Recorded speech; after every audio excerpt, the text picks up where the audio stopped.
Jesse, are you ready for rapid fire?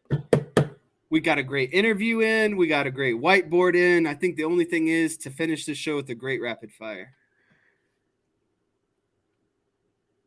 So, because of the extended holiday weekend, both the AP and coaches polls came out today on the same day. Usually they stagger them a little bit. Notre Dame is number 10 in the AP, number 11 in the coaches poll. Any disagreement with where Notre Dame is this week? No, I don't really see a disagreement. And for anyone that follows me on Twitter, kind of went on a rant this morning, and I've said it before. I don't think there should be rankings until about a month of the season is over, but I understand why rankings are a thing. Notre Dame has played, kind of two inferior opponents that I don't think are, super challenging. But some teams lost in front of them kind of handily. And I think naturally, if you take care of your business, you're gonna, move your way up. So as long as Notre Dame is winning, it really doesn't matter because the ranking will take care of itself at the end of the day as the season progresses. Two top 10 teams lost. That's a little bit of a tongue twister that I wasn't expecting it to be. And they fell, LSU and Clemson, and we'll touch on them here in a minute. But as a result, Notre Dame has a couple of wins.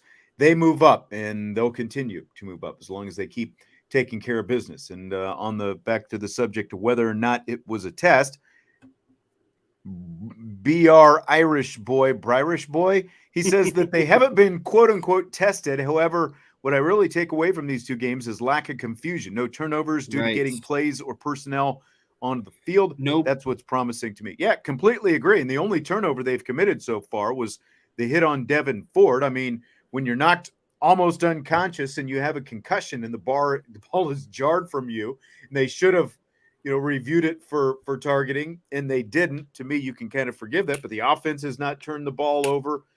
So yeah, no pre-snap penalties. Yeah, no stupid stuff, and that's what's been really impressive so far. Like for early in the season, for as much newness as there is for Notre Dame, there hasn't been a lot of confusion. They've been a really sharp, really on task, on point looking football team. So, and Facilitate says the 10 rank is generous, possibly, but I mean it's 10 and 11, and they have not just beaten these teams. Again, they beat them by a combined 98-6.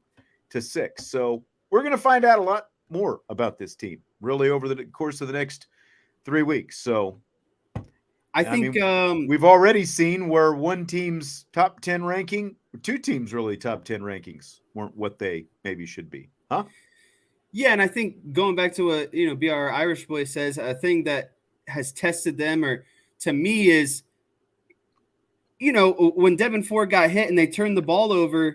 Those are things that are practiced, sudden changes. And what did Notre Dame do? They didn't mope. They didn't get in their feelings. The defense stepped up, got the stop, and then the special teams blocked a field goal. To me, that's more important to how you respond to adversity or sudden changes or things that maybe should have went your way but didn't go your way, essentially. Vince and I talked about that yesterday, that was really kind of the wake-up call. It was a pretty lethargic crowd up to that point inside the stadium. Each team had the ball at least once, I guess. Once. Each team had the ball once. Tennessee State's kicking off to Notre Dame for what would have been Notre Dame's second possession. And then after that, after they showed the replays up there on the screen and the fans got to see the hit that was not even reviewed, that really woke the crowd up and it fired up the defense, and they come up with the big stop in that situation. And really, obviously, Tennessee State only threatened one other time the entire game. So it was a little bit of a wake-up call, and they passed the test, I think. Now, as we look at the rest of this top 25, not a lot of really surprises. Georgia, Michigan, 1-2 in both polls. Florida State up to number 4 in the AP. They moved past Ohio State after that win over LSU. And Ohio State they struggled a little bit to get past Indiana. And then Colorado and Duke both join the polls this week after their upsets of TCU and Clemson. TCU falls out of the top 25. Clemson falls all the way from top 10 in both polls to number 21 in the coaches poll, number 25 in the AP. LSU falls 9 spots to number 14 in both polls. Do you think Clemson should still be ranked after that egg that they laid last night against Duke? John Kristofic kind of beat you to John, the punch on right this on one. point. Yeah, I couldn't even get Um, the question out. you know, here's the thing about Clemson, and again, going back to the root of this, from where they were ranked in the beginning of the season, I do believe that they still deserve to be ranked because it's just one opponent. It's the first game of the year, but that still doesn't take away from the blaring deficiencies that Clemson showed. They don't have Deshaun Watson or Trevor Lawrence at quarterback anymore. They don't have an elite defensive lineman and linebackers anymore. And so, if you listen to Paul Feinbaum, he's saying the Clemson dynasty is on the decline. It's pretty much over. I don't think I'd go so far to say that.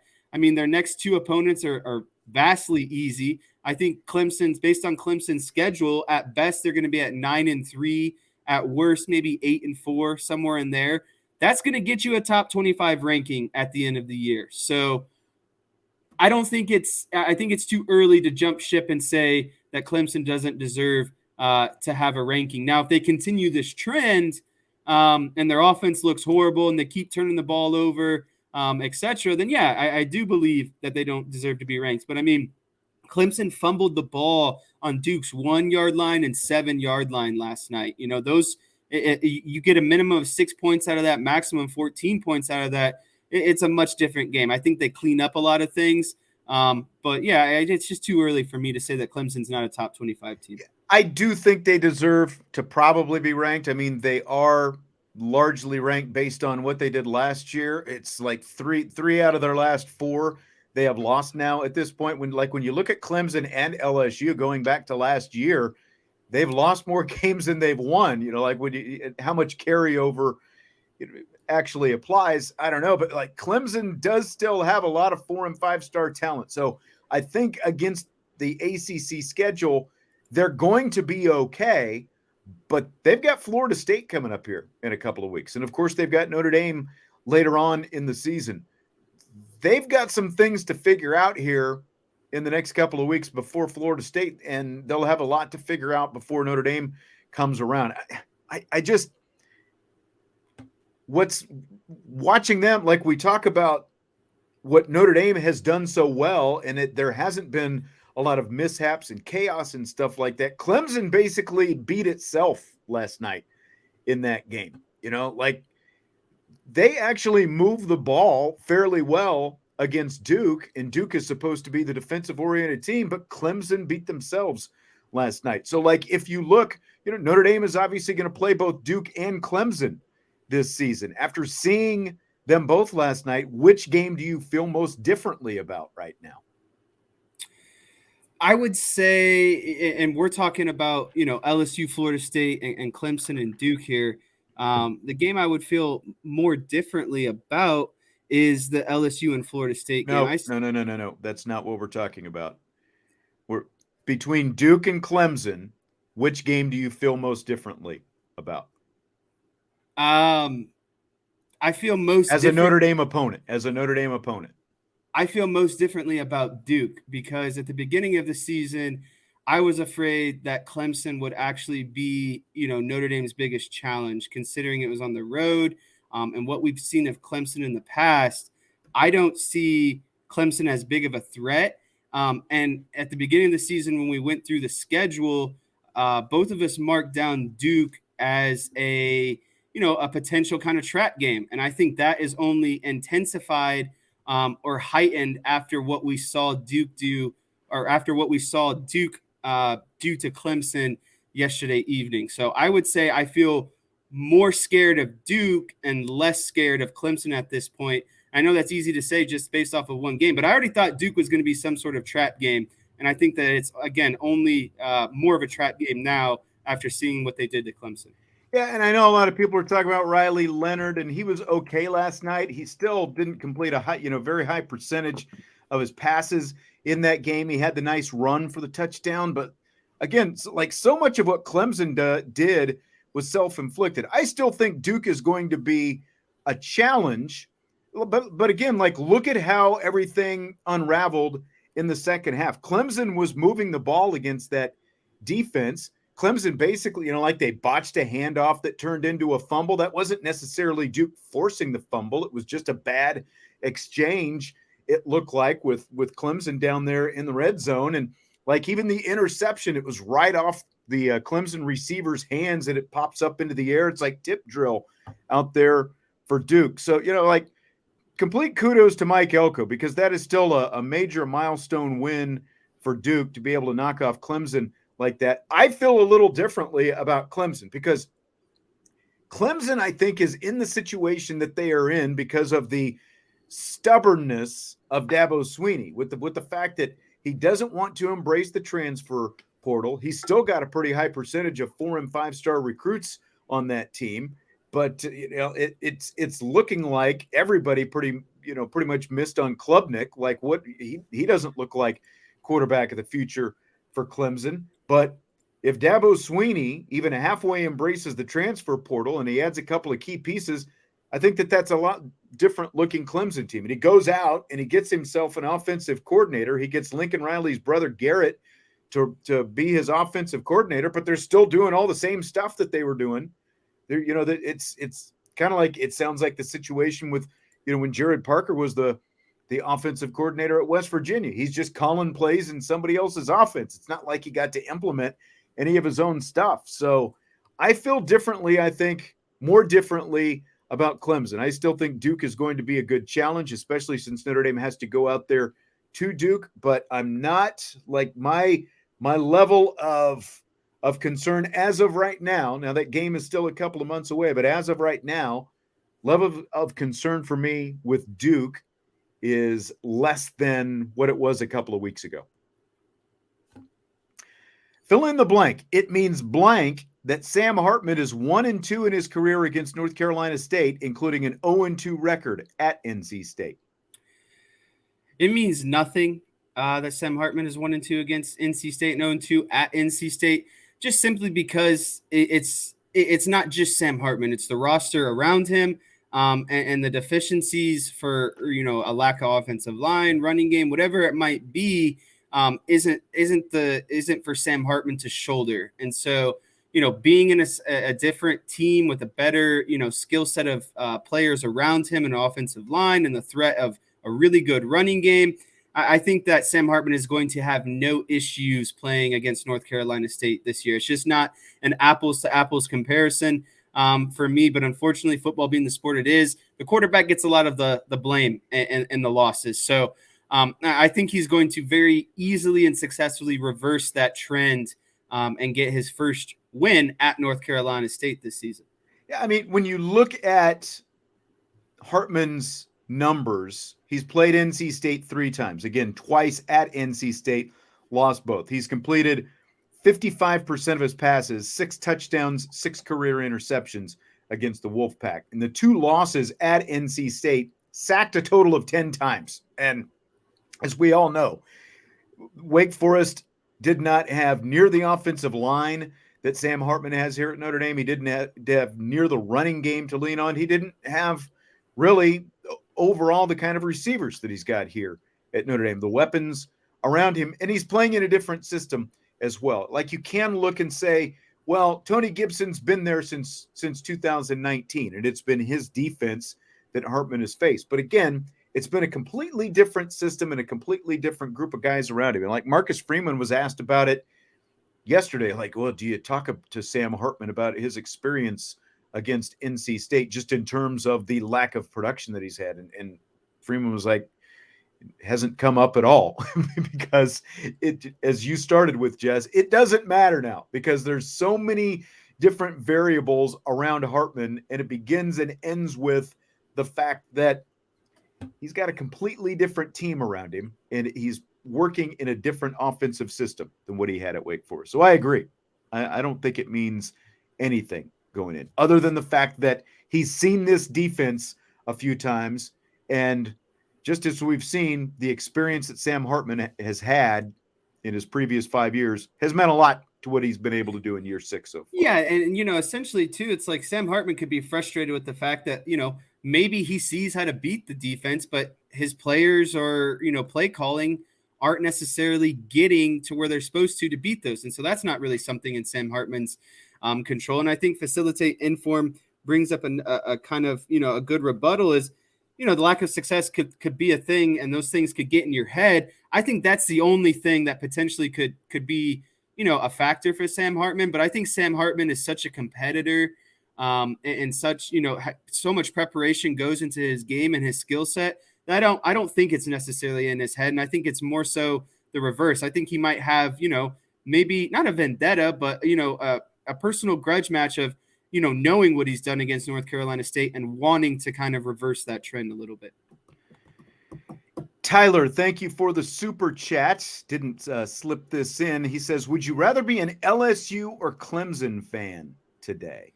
This kind of goes along with the question we had coming up here in a little bit, but I would say I would rather be an LSU fan. And I'll keep it short and simple on this one. I think that Jaden Daniels is far more dynamic than Klubnik, and that would give me a lot of things to be excited about. And I think that really what screwed LSU was the play calling, and that falls on the shoulder of the head coach, and not knowing, situation, when to take points and when to, get off the field, etc. So I think what really outdid LSU was their coaching and play calling. I agree. And, look, some of the national guys are talking about Notre Dame fans and how Notre Dame is jumping on Brian Kelly. Look, Notre Dame fans don't like Brian Kelly. I don't know what there is to be misunderstood about that. That's why Notre Dame fans are jumping on Brian Kelly. It's not a jealousy thing. It's they've that seen has the nothing trend to do with it. Yeah, like a lot of people here in this town around don't like Brian Kelly, and the way he left did nothing to help that. That's the long and the short of it. As to the question itself, who would you rather be? I think I'd still rather probably be an LSU fan. I think that there is, look, just what you said. They've still got a good quarterback if Kelly doesn't end up ruining him with year 2 regression like we've seen before. But I think that this season is going to mean a lot more for Clemson's future than it is for LSU's future. Again, like when you look at the way Dabo does things, unless he is willing to be a little bit more introspective and say, am I going to change some things about how I go about my business here going forward? I think that this season's Dabo's going to running an offense like Lawrence is still quarterback. Yeah, exactly. Of these teams that won this weekend, Colorado, Florida State, and Duke, who are you most confident in, and who are you least confident in going forward this season? This is a tough question because I'm confident in a lot of these teams, and for a multitude of different reasons. I think Florida State played a good game. I think they had the advantage of playing at home in a week 1 game, right? Like week 1 games with 2 top 10 opponents is going to look drastically different than if 2 top 10 opponents play the last game of the season. So I don't take a ton away from it, especially considering Florida State had the home field advantage. I think that they did better than what I expected, but I just still feel like LSU shot themselves in the foot a lot during that game, and that ultimately had a big sway on the game. So again, if they played this game later in the season, I think it'd be much closer, and I think LSU would probably beat them if they had to play again. So, I'm not sold on Florida State yet. Colorado, I think that they ultimately won the weekend because no one expected, Deion Sanders to go out there and company to beat TCU except everyone in that locker room, right? And do you believe, Jesse? Do you believe? Was TCU a JV defense? Did they have a lot of roster turnover? Yes, both of those things are true, but Deion Sanders matched the same amount of wins that Colorado had last year in the first week of the season. I think against a playoff team. Against a playoff team that was ranked. I think there's a lot to be said about that. Whether you like Deion, whether you believe in them, there's a lot to be said about that in general. And I think Duke beat up on a team that, again, is going through turbulence, and they don't know how to navigate that turbulence quite yet. They don't have a star quarterback. They don't have stud defensive linemen. And when you throw in turnovers in that game, it's going to get very sloppy. So did Duke play well? Yeah, but Clemson also played horrible and didn't want to adjust. So ultimately, I think I feel the best about Colorado coming out this weekend. So much so that I took Colorado's over on 5.5 wins at plus 150 as a result of their victory this weekend. Nice. I like it. I tell you what, Duke should be 4-0 when they play Notre Dame September 30th, the week after Notre Dame plays Ohio State. That shapes up because of where it falls on the schedule. That does kind of shape it up to make it quite a bit more interesting from a Notre Dame standpoint. But they also still have Florida State. They have NC State and North Carolina. But again, there can be some pitfalls. There can be some ups and downs for Duke along the way. They had all off season to prepare for Clemson, and they really didn't see a Clemson team go off script. Again, like when you look at Clemson and their offense, hey, maybe it wasn't DJ Uiagalelei's fault. There were still some issues with that offense. Again, even though they moved the ball last night, but there were some other issues last night. Colorado, they're definitely the most intriguing, interesting team coming out of this. Because they have the least amount of expectations. Right. And you've got a quarterback with over 500 yards, and you've got, like I think Brent earlier was saying, wouldn't it be nice to have Dylan Edwards right now as part of that backfield? Well, sure, especially when you see him go for 4 touchdowns. But Dylan Edwards only gets that opportunity because of the roster turnover at Colorado. Yes, he's getting opportunities because they swiped him away from Notre Dame. And because of just what you said, there was a lot of roster turnover out there. That's why a lot of these guys are getting some opportunities. But Colorado's still going to play. I mean, they've got Oregon and USC both this month. I mean, we're probably going to see some more Colorado in primetime coming up here within the next few weeks, just based on this. Yeah, but Colorado's going to go into that Oregon and USC stretch 3-0. They're beating Nebraska and Colorado State. Right. But then they have UCLA. They have Oregon State, Utah. My point is, Colorado is not going to have an easy schedule the rest of the way. So we'll find out. They're the most intriguing anyway, but in terms of confidence, I don't know. I think I am least confident in them just because of the schedule that they have to play compared to the other two. I think that they're probably going to score some points and they'll be entertaining because Deion is there. But I am most confident in Florida State because that program looks like it has come together, and they also have a veteran quarterback. They've got Clemson coming up again, just in a couple of weeks, and they've got Duke. And then really after that, Miami and Florida are their 2 toughest games. So I am most confident in Florida State when I look at who they're playing and what they have and, just the way the whole thing looks. I think that there are going to be some ups and downs still for Colorado and Duke, not as many potentially for Florida State because of the way their schedule shapes up. And again, Mike Norvell, where he is in terms of program building and what he's got on the roster, it looks a lot different now than it looked just a couple of years ago. I kind of want to get a segue question and get your opinion on some things. Because to me, there's a lot of chatter still about Colorado. They're not going to be able to sustain this. They're going to get tired, da-da-da-da-da. They got a lot of young guys. They got a lot of hungry guys.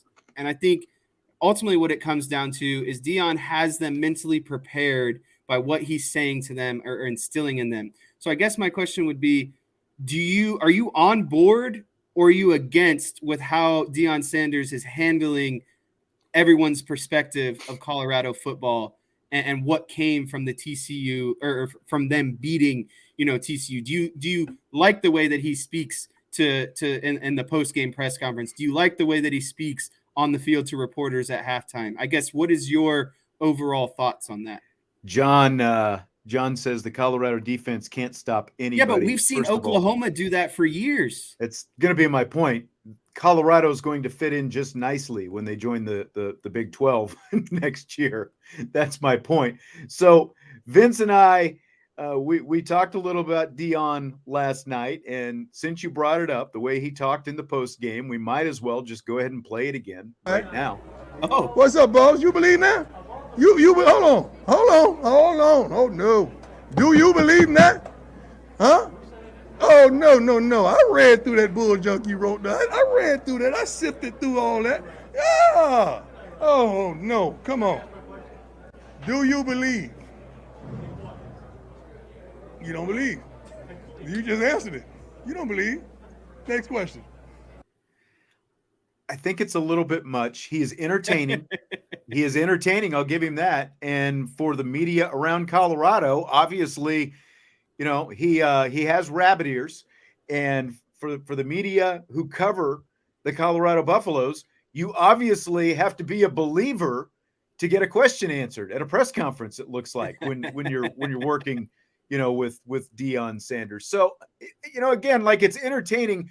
I'm glad that I am out here from 30,000 feet away and we can kind of watch the Deion show. I think it would be a little bit much to be there on a daily basis, personally. I mean, his team is bought in, obviously. Okay, so that's I guess that's the most important thing, I think.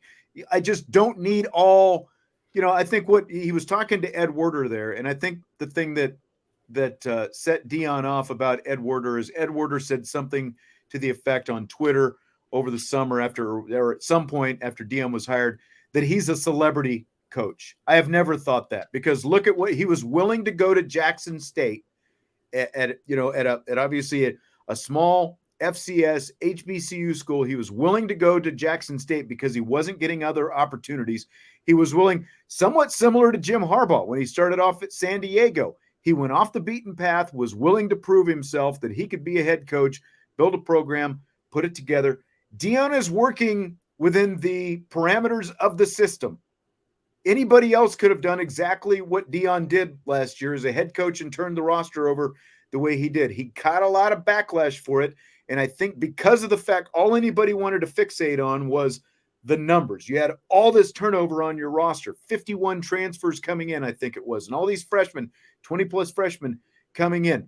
Anyone who was a new head coach could have done exactly what Deion did.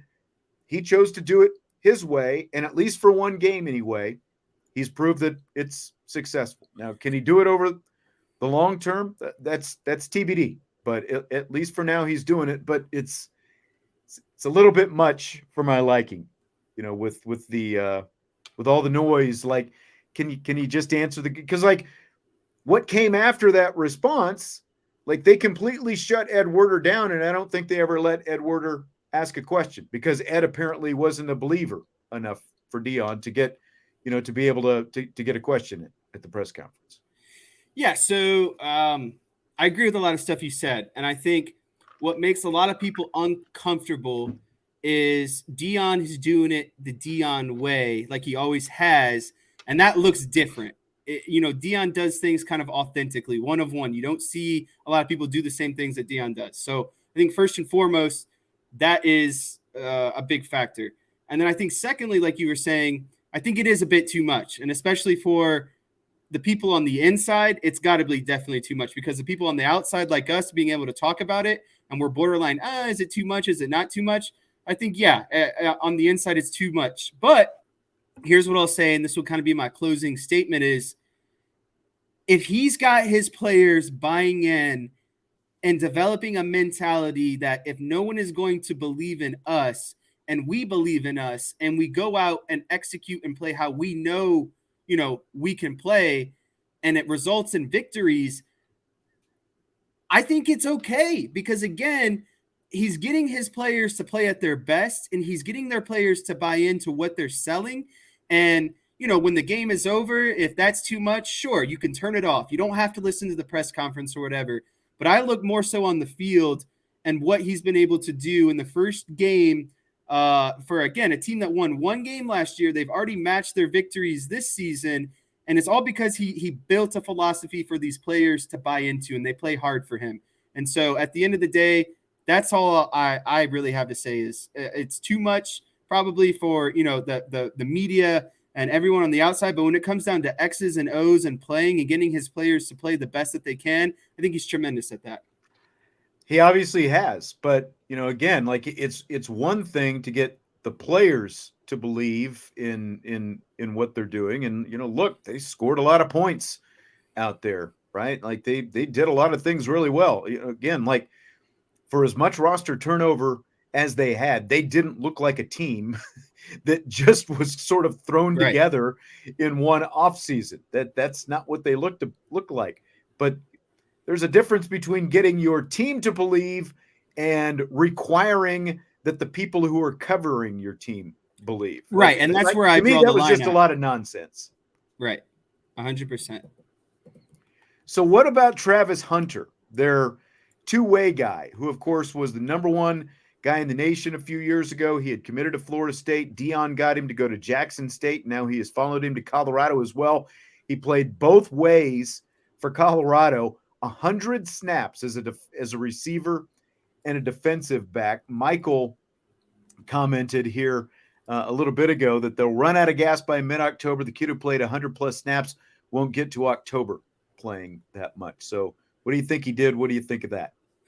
I think what Travis Hunter did by playing 100 snaps combined at wide receiver and defensive back against TCU is absolutely insane. And I think it's a credit to his discipline, his skill, and his conditioning. Not everyone can do that. And I think it needs to be applauded because, at the end of the day, Colorado has to do what it has to do to put the best players on the field at all times. And they've determined that having someone out there like Hunter is going to give them the best chance. And I think the best comparison I can give is he is the Shohei Ohtani of college football at the moment.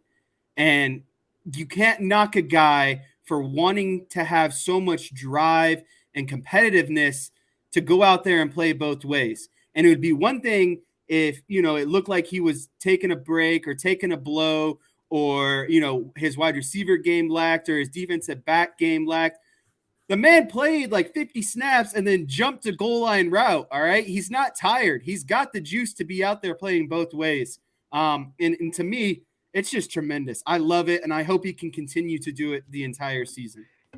11 catches for 119 yards, and then he had an interception as a defensive back as well. And oh, by the way, it was 105 degrees there in Fort Worth where they were playing that game, and he played 100 snaps. That is what's insane to me, like the heat and the fact that he's able to go out there and play 100 snaps. They had to have been hooking him up to an IV at halftime. At special teams, the rare special teams break he got too. Yeah, exactly. And I'm sitting here and I am looking at the current Heisman odds, and I am shocked that Travis Hunter he's not even showing up in the top. There he is. He's got plus 6,000 odds right now to win the Heisman. He looks like he's probably about the 15th or 16th best odds right now. Like, I don't care what Colorado's record ends up being. If Travis Hunter is able to go out there week in and week out and produce even close to what he did in that first game for Colorado, he's got to end up being, very highly considered for the Heisman at the end of the season. I don't know how you couldn't, because again, it's like the Shohei Ohtani of college football. If you have a guy who's effective on both sides of the ball, how can it not be, right? Because you're playing double the positions, you're doing double the output, and you're elite on both sides of the ball. I mean, this is how non-quarterbacks win Heisman trophies, if you're able to do double duty like this and do it at a high level. Now, I'll be really curious to see. Deion obviously is a guy who did it both ways, and he played multiple sports and the whole thing. So, like, if you're going to have a head coach who's in your corner, that's it. But just at least for week one, for what Travis Hunter did, it was pretty amazing. All right, well, we're going to go ahead and wrap it up with that. And, and Chi-Town says you're right. Pre-70s, it was pretty normal, but it is very rare right now. You just don't see guys playing two ways. Very few and far between that you see it. We're going to wrap it up with that tonight. Jesse will have more whiteboard on Thursday's show, and we'll, of course, have plenty more this week as we go on, as we get ready for Notre Dame and North Carolina State. We'll delve more into the Wolfpack on tomorrow's show. Be sure to hit the like button on your way out. We appreciate you being here today. Subscribe, rate, and review as well, and we'll talk to you tomorrow on IB Nation Sports Talk.